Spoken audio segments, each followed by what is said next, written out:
ఇది గెలవడానికి యుద్ధం కాదు.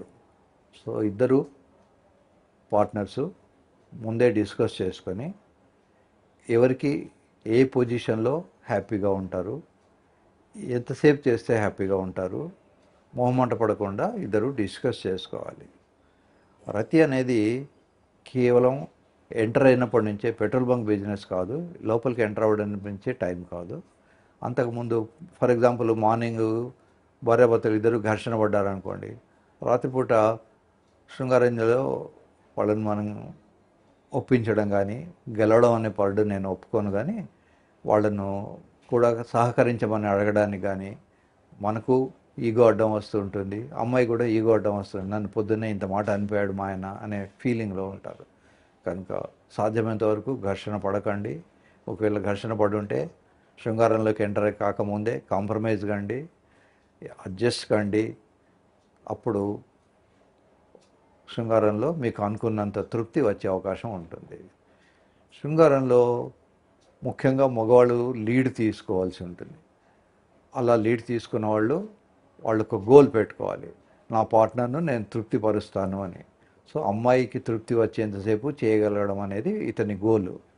అలా తృప్తిపరచలేనప్పుడు కొన్ని డిసడ్వాంటేజెస్, కొన్ని కోపాలు, దుఃఖాలు ఇట్లాంటివన్నీ వచ్చే అవకాశాలు ఉంటాయి, గొడవలు. ఒకవేళ అబ్బాయి కనుక అమ్మాయిని తృప్తిపరచలేని పరిస్థితి ఉన్నది అనుకుంటే దగ్గరలో ఉన్నటువంటి డాక్టర్ని కలవండి, వయాగ్రా లాంటి ట్యాబ్లెట్స్ వేసుకోండి. ట్యాబ్లెట్స్ వేసుకుంటే కొంత హెడేక్ వచ్చినా ఓర్చుకోండి. బికాస్ మీ గోల్ ఏమిటి, అమ్మాయిని తృప్తిపరచాలి. సో బాడీ ఏక్సో, బ్యాక్ ఏకో, హెడేకో, కొన్ని విజువల్ డిస్టర్బెన్సెస్, కడుపులో మంటనో, తిప్పడమో ఇట్లాంటి ఏమైనా చిన్న చిన్న సైడ్ ఎఫెక్ట్స్ ఉన్నా ఓర్చుకోండి.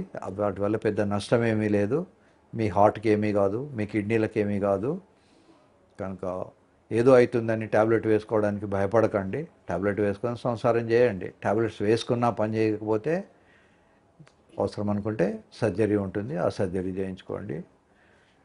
నాకు ఆల్రెడీ స్టెంట్ పడింది, ఇప్పుడు నేను శృంగారంలో పాల్గొంటే చచ్చిపోతానేమో, ఇట్లాంటి భయాలు తీసేసుకోండి. స్టెంట్ పడ్డవాడైనా, ఆల్రెడీ షుగర్ ఉన్నవాడైనా, మిగతా ఏమన్నా ప్రాబ్లమ్స్ బీపీ ఉన్నవాళ్ళైనా ట్యాబ్లెట్స్ వేసుకొని సంసారం చేయొచ్చు. ట్యాబ్లెట్స్ పని చేయని వాళ్ళు సర్జరీ చేసుకోవచ్చు.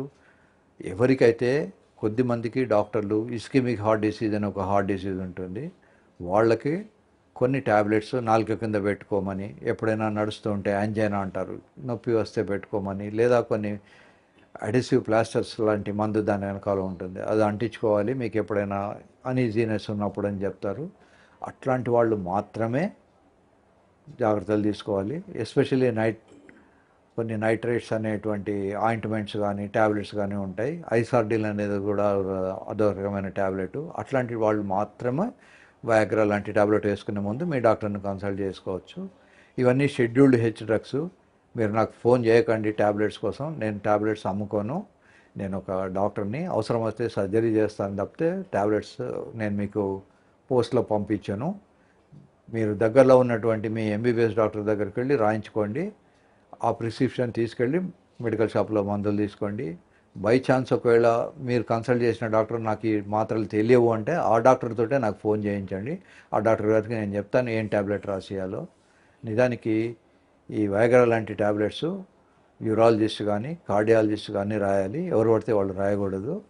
కనుక మీరు దగ్గరలో ఉన్న డాక్టర్ని సంప్రదించి వారితో ప్రిస్క్రిప్షన్ పేపర్ మీద రాసుకోవాలి. నాకు చాలామంది ఫోన్ చేసి, సార్ ఆ ట్యాబ్లెట్ చెప్పారు కదా, మీరు మళ్ళీ ఒకసారి చెప్పండి నేను కొనుక్కుంటాను. అది కరెక్ట్ కాదు. చాక్లెట్ లాంటి ట్యాబ్లెట్ కొనుక్కోవడానికి కాదు. This is non S very concerned tablet. కనుక గవర్నమెంట్ రూల్స్ ప్రకారం వీటిని షెడ్యూల్డ్ హెచ్ ప్రిస్క్రిప్షన్ లేకుండా అమ్మకూడదు, ప్రిస్క్రిప్షన్ లేకుండా మీరు కొనకూడదు. సో ఇలాంటి ట్యాబ్లెట్లు అవి వేసుకొని చూడండి. ట్యాబ్లెట్స్ పనిచేయని వాళ్ళు మొహమాట పడకుండా సర్జరీ చేయించుకోండి. సర్జరీలో కూడా మంచి ఇంప్లాంట్స్ వచ్చాయి. This is German implant. Just 1.5 to 2 lakhs లోపల సర్జరీ అయిపోతుంది. సర్జరీ చేసుకోండి, ఎంజాయ్ చేయండి.